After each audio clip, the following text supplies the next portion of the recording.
ദേവദാസ് വന്ന് ശീലയായിട്ട് പ്രാർത്ഥനയിൽ കടന്നു നമ്മുടെ കമ്പ്യൂട്ടർ കടയിൽ പ്രാർത്ഥനയിൽ കടന്നുപോയി. അപ്പോൾ പോയപ്പോൾ ദേവദാസിന് കൂടെ റോഡ് വരുന്നുണ്ട്. എൻ്റെ മോൻ മരിക്കുന്നതിന് മുമ്പേ എൻ്റെ ശത്രുവാണ് എൻ്റെ മോനെ മുമ്പേ. അതുകൊണ്ട് നിങ്ങളെ മോളെ ശത്രു ഇതാ പിടിച്ചിരിക്കും, നിങ്ങൾ ഒന്നാമത് പ്രാർത്ഥിക്കാൻ പറഞ്ഞു. ഞാൻ കണ്ണീരോടെ പ്രാർത്ഥിച്ചു.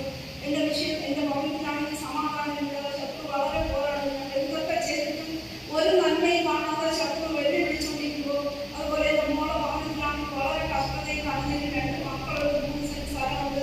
അവർ മുത്തൂറ്റിൽ നിന്നൊക്കെ ലോൺ എടുത്തു. അത് ലോണ് അവർ വേദന ചെയ്യാൻ വെച്ചത് ഭയങ്കര കണ്ണീരും വേദനയും കഷ്ടത്തെ അനുഭവിച്ച് എല്ലാ ദേവദാസന്മാരെയും വിളിച്ച് പ്രാർത്ഥിച്ച് വളരെ കഷ്ടതയും കണ്ണീരും അനുഭവ ദേവദാസനോട് പറഞ്ഞു, ആൻറ്റി പ്രാർത്ഥിക്കും, മോക്ക് വേണ്ടി പ്രാർത്ഥിക്കും, അരുമോനെ വേണ്ടി പ്രാർത്ഥിക്കും. അരുമോനെ ശത്രു കടൽ വെച്ചിരിക്കുന്നു, ജോലിക്കുന്നു, പോകാതെ രോഗമിട്ട് പോരടിക്കുന്നു പറഞ്ഞ് നാം അരുമോനെ വിളിച്ചാൽ എല്ലാവരും കരുതിട്ട് വിളിച്ചാൽ അങ്ങനെ ദൈവം ഒരു അത്ഭുതം ചെയ്ത്. അതിൻ്റെ മോളാണെങ്കിൽ കൊച്ചുമോള് മൂത്തോട് കുറച്ചായി അവള് നഴ്സിംഗ് പഠിക്കാനാണ് അവൾക്ക് താല്പര്യം. അവളങ്ങനെ സർക്കാരിന് എഴുതിയിട്ട് കാലഘട്ടത്തിൽ ആശുപത്രികളിലും എഴുതിയിട്ട് അതിൽ വരാതെ ഇരുന്നപ്പോൾ വളരെ ഭാരപ്പെട്ടു. അപ്പോൾ ദേവദാസൻ പറഞ്ഞ് ആൻറ്റിയുടെ വിഷമിക്കില്ല, ആൻറ്റിയുടെ ചെറുമോക്ക് അടുത്ത പ്രാർത്ഥനയ്ക്ക് ആൻറ്റി വരുമുമ്പേ ദൈവം ഒരു അത്ഭുതം ചെയ്യുന്നു.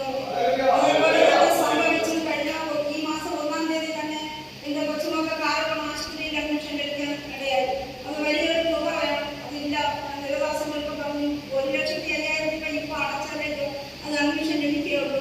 ദേവദാസൻ പ്രാർത്ഥിച്ച് ആൻറ്റി പേടിക്കുന്ന ദൈവം തരും. തക്ക സമയപ്പോൾ തന്നെ ഞാൻ ഒരാളിനെ കൊണ്ട് ചോദിച്ചു, നിങ്ങൾക്ക് ഒന്നുമില്ലാത്തതുകൊണ്ട് ആരും തരില്ല, ഞങ്ങളെ പരിഹസിക്കുകയാണ്, ജനം ലോകമൊത്തുകൊണ്ട് ഞങ്ങൾ പരിഹസിക്കുന്നു. 2 പെൺമക്കൾ അവരെ പഠിപ്പിക്കാൻ പോലും നിവർത്തിയില്ല. എന്നാൽ ദൈവം ഒരു വലിയ അത്ഭുതം ചെയ്ത് ഞാൻ ഒരാളിനെ ചെന്ന് അത് എനിക്ക് 50,000 രൂപ വേണമെന്ന് പറഞ്ഞു. അപ്പോൾ നീ എങ്ങനെ തരുമെന്ന് ചോദിച്ചു. ഞാൻ പറഞ്ഞു അത് 2 മാസത്തിനുള്ളിൽ എനിക്ക് തരാമെന്ന് പറഞ്ഞു. ഞാൻ ഒരു വഴിയും കണ്ടില്ല. ദൈവദാസന്റെ ഇതുകൊണ്ടാണ് ഞാൻ ധൈര്യത്തോടെ ചോദിച്ചത്. അങ്ങനെ പറഞ്ഞ് 50 രൂപ 10 എഴുതി തന്നാലേ തരുള്ളൂ.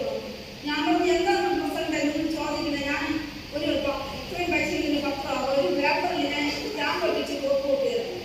നീ അങ്ങനെ തന്നാൽ മതി എന്ന് പറഞ്ഞു. എനിക്ക് പെട്ടെന്ന് ഞാൻ ചോദിച്ച ഉടനെ തന്നെ പറഞ്ഞ് നാളെ നീ വാ, ഞാൻ പൈസ തരാൻ ബാങ്കിൽ നിന്ന് തരാമെന്ന്. ദൈവത്തിന്റെ വലിയ അത്ഭുതമാണ് അവിടെ നടന്നത്. ഇത്രയും വർഷം പള്ളിയിൽ പോയിട്ട് ഒരു നന്മയും ലഭിച്ചില്ല. എന്നാൽ ദേവദാസന്റെ പ്രാർത്ഥന എനിക്ക് കോട്ടയായിരുന്നു. ദൈവം എന്നെ വിളിച്ച് എന്റെ മക്കളെ വിളിച്ച് അങ്ങനെ 1,05,000 രൂപ കൊണ്ട് അടയ്ക്കാൻ ദൈവം സഹായിച്ചു. ഇനി ഒരു അവിടെ കയറുമ്പോൾ തന്നെ ഇനി ഒരു 16,000 രൂപ കൂടെ വേണം. അത് കഴിഞ്ഞിട്ട് ലോൺ എടുത്ത് പഠിപ്പിക്കുമല്ലോ. ഇളയ കൊച്ചാണെങ്കിൽ 10-ൽ പഠിച്ചു, ഇപ്പോൾ 10-ലാണ്. ആ 2 തലമുറയ്ക്ക് വേണ്ടി പ്രാർത്ഥിക്കും. എനിക്ക് ചില ഒരുപാട് വിഷയങ്ങൾ പറയാനുണ്ട്. ഇപ്പോഴും സമയത്തിൻ്റെ കൊണ്ട്